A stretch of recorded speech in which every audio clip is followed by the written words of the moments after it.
Hey everybody, it's Katie from Bobby Hair Studio here, showing you how I would transition someone with naturally dark hair with a previous balayage into a much cooler, softer, deeper dimensional brunette balayage. I know I do a lot of blondes and a lot of color corrections. This has been something that's been highly requested, is that I show something on a little bit more natural dark hair. So this is my client with like a natural level 4, and she wants something softer and lower maintenance for the school year.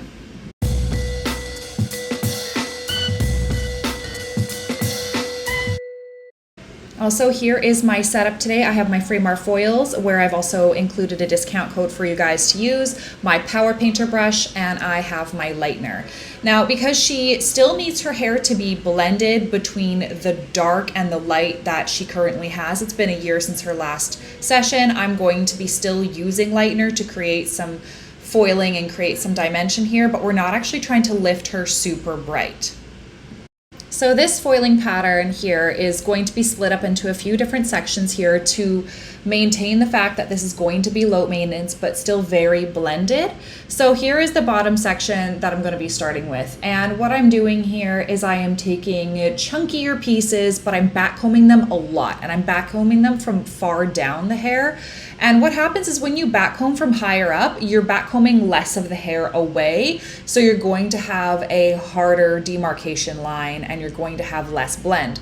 The further down you backcomb from the strand means that's going to be more blending and a softer demarcation line for you. So if you're starting hair and you don't know where to start backcombing from, backcomb from the very base of the hair. Also, because this client has, some very coarse, straight, natural hair. Her hair doesn't love to be backcombed, so it takes a little bit more encouraging, and that it takes a little bit more from the very ends that I'm going to have to backcomb her and kind of push her hair up a little firmer to hold it in place.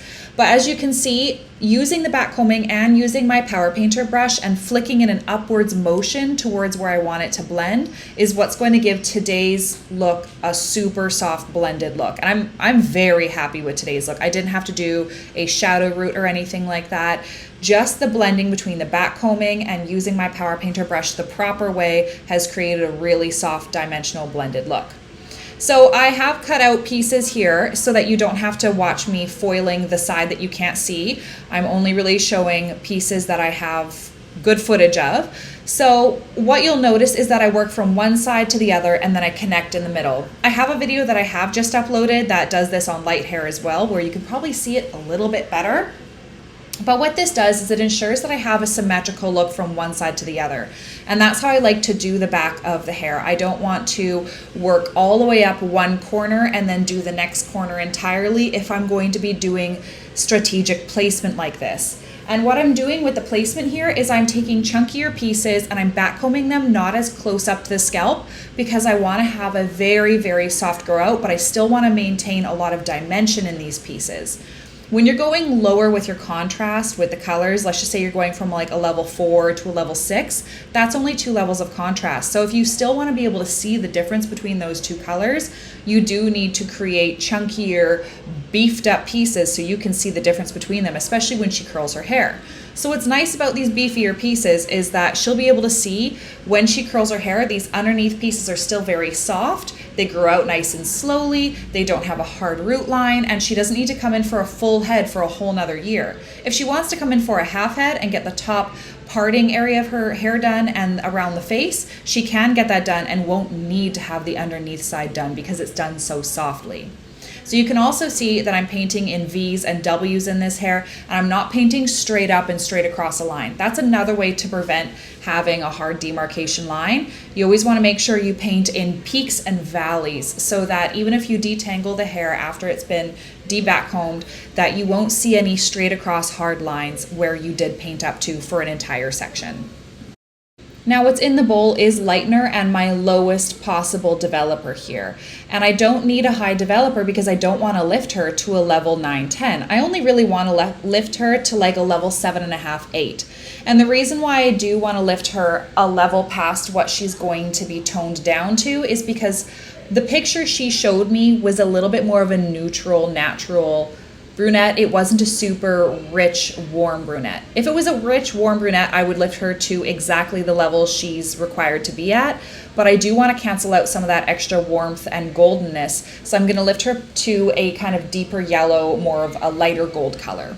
Now here's my transitional area from the back to the top.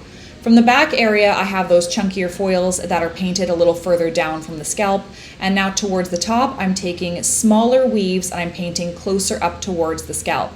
And what I'm doing in this transitional area too is very important. These pieces are spread apart as far as the pieces are in the back. The back didn't take me long to foil because I didn't put that many foils in. They're pretty well spaced out to leave a lot of that transitional room because a lot of her ends are still super blonde and we don't want her to be over the top way too much color. We want to have this be a very soft look. So I'm leaving out the same amount of hair that I was leaving out in the back, but I've now transitioned my foiling style to the foiling style that will be on top and on the sides. This is a very simple way to connect your styles from underneath towards the front and the top without having to have a sudden jump between where you can see if you split the hair, you're like, wow, there's a different style here and a different style there. That's the nicest and easiest way to transition your styles. Now we're working on the sides and we're working from the face up towards the peak of where we're going to connect our sides to the back and to the top all at the same time. So what we're doing is we're starting with those little baby hairs and we've done a few foils a lot closer to each other with a little bit of back combing and where I'm bringing up the lightener quite high as you can see here. And that's going to create like this very soft, barely there money piece. And as I'm moving towards that peak that connects all three of her sides together, I am doing more back combing and I'm doing pieces that are a little bit thicker in between the foils. So there's a little bit bigger of a drop and I am pushing the highlight a little bit further away from the scalp. And that's going to transition her from being highlights closer up to the root to being a little further away when you get up towards the apex of the head. And what that creates is it creates this very soft shadow root that's naturally there so that when her hair grows out, she doesn't have a hard demarcation line down the length of her parting that's very straight across. She has something that almost looks like a teardrop shape from the front of her face down to the back corner of her head, looks like a teardrop. And that will create a very soft, long-lasting grow out that is what really honestly sets apart a cheap balayage from a more expensive one. And the more hair that I leave out in between, the more depth and dimension I get between those little foils and what she currently has. Now, I want to make sure that you guys can see that there still is all of those blonde ends sticking out between all of my foils, which is going to add to the fact that this is a balayage. And what I'm really doing here is I'm just doing these kind of rooted areas to connect her previous balayage up to her roots, but I'm doing a lot less of the foiling in this new area that has grown out over the last year than I did last time. If I wanted to continue on with her balayage with how much blonde she'd have, I'd be doing a lot more foils in here, but she wanted something that's lower maintenance.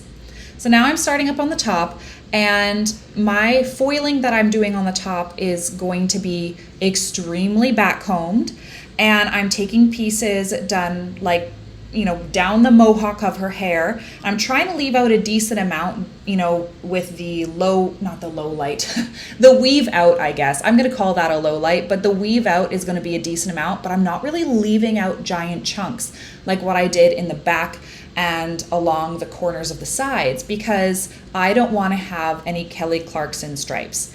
This is the area where you don't really do any leave outs. What is left out is what is weaved out here. So as you can see, there's not any technical drops. I'm still doing lots and lots of back combing, but I am trying to get as close as I can to the scalp without getting too close. So I am using my power painter to fully saturate the areas that I want to be super blonde.